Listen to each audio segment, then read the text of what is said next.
ಆತ್ಮೀಯ ವೀಕ್ಷಕರೇ, ಕರ್ನಾಟಕ ರಾಜ್ಯ ಸರ್ಕಾರಿ ನೌಕರರ ಸಂಘದಿಂದ ನಗದು ರೂಪದಲ್ಲಿ ತುಟ್ಟಿ ಭತ್ಯೆ ಬಿಡುಗಡೆ ಮಾಡುವಂತೆ ರಾಜ್ಯ ಸರ್ಕಾರಿ ನೌಕರರ ಸಂಘದಿಂದ ಒಂದು ಮನವಿ ಬಂದಿರುತ್ತೆ. ಬನ್ನಿ ಹಾಗಿದ್ದಲ್ಲಿ ಡೀಟೇಲ್ ಆಗಿ ಮಾಹಿತಿಯನ್ನು ನೋಡ್ತಾ ಬರೋಣ. ವಿಡಿಯೋನ ಸ್ಟಾರ್ಟ್ ಮಾಡೋಣ ವೀಕ್ಷಕರೇ. ಅದಕ್ಕಿಂತ ಮುಂಚೆ ನೀವು ಕೊಡುವ ಒಂದೇ ಒಂದು ಲೈಕ್ ನಮಗೆ ಸಪೋರ್ಟ್ ಆಗಿರುತ್ತೆ. ದಯಮಾಡಿ ವಿಡಿಯೋನ ಲೈಕ್ ಮಾಡಿ, ಅದರ ಜೊತೆಗೆ ನಮ್ಮ ಯೂಟ್ಯೂಬ್ ವಾಹಿನಿಯನ್ನು ಕೂಡ ಸಬ್ಸ್ಕ್ರೈಬ್ ಮಾಡಿಕೊಳ್ಳಿ.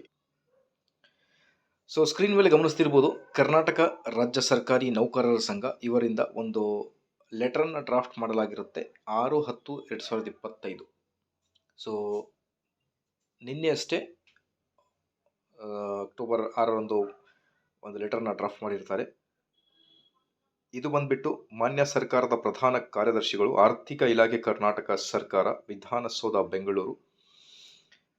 ವಿಷಯ ಬಂದ್ಬಿಟ್ಟು ಕರ್ನಾಟಕ ರಾಜ್ಯ ಸರ್ಕಾರಿ ನೌಕರರಿಗೆ 1/7/2025ರಿಂದ ಅನ್ವಯವಾಗುವಂತೆ ಬಾಕಿ ಇರುವ ತುಟ್ಟಿ ಭತ್ಯೆಯನ್ನು ನಗದು ರೂಪದಲ್ಲಿ ಬಿಡುಗಡೆ ಮಾಡುವ ಬಗ್ಗೆ ಅನ್ನೋದ್ರ ಬಗ್ಗೆ ಒಂದು ಲೇಟೆಸ್ಟ್ ಅಪ್ಡೇಟ್ ಬಂದಿರುತ್ತೆ ವೀಕ್ಷಕರೇ.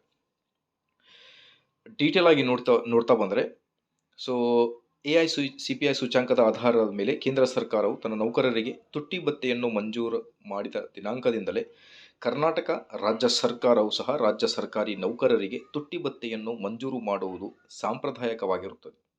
ಪ್ರಸ್ತುತ ಕೇಂದ್ರ ಸರ್ಕಾರವು ಅಖಿಲ ಭಾರತ ಬೆಲೆ ಸೂಚ್ಯಾಂಕದನ್ನಾರಿಸಿ ಉಲ್ಲೇಖಿತ ಆದೇಶದಲ್ಲಿ ದಿನಾಂಕ 1/7/2025ರಿಂದ ಅನ್ವಯವಾಗುವಂತೆ ಕೇಂದ್ರ ಸರ್ಕಾರಿ ನೌಕರರಿಗೆ 3% ತುಟ್ಟಿ ಭತ್ಯೆಯನ್ನು ಮಂಜೂರು ಮಾಡಿ ಆದೇಶಿಸಿದೆ.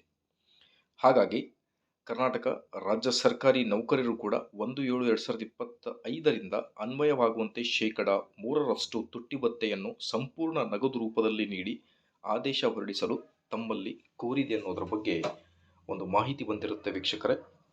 ರಾಜ್ಯಾಧ್ಯಕ್ಷರಿಂದ ಒಂದು ಬಿಗ್ ಬ್ರೇಕಿಂಗ್ ಅಪ್ಡೇಟ್ ನೀವು ಸ್ಕ್ರೀನ್ ಮೇಲೆ ಗಮನಿಸ್ತಿರ್ಬೋದು. ಆದಷ್ಟು ಬೇಗ ಕರ್ನಾಟಕ ರಾಜ್ಯ ಸರ್ಕಾರಿ ನೌಕರರು ಕೂಡ ತುಟ್ಟಿ ಭತ್ಯೆ ಜಾರಿಯಾಗುತ್ತೆ. ಮಾಹಿತಿ ಇಷ್ಟದಲ್ಲಿ please like, share and subscribe. Thank you.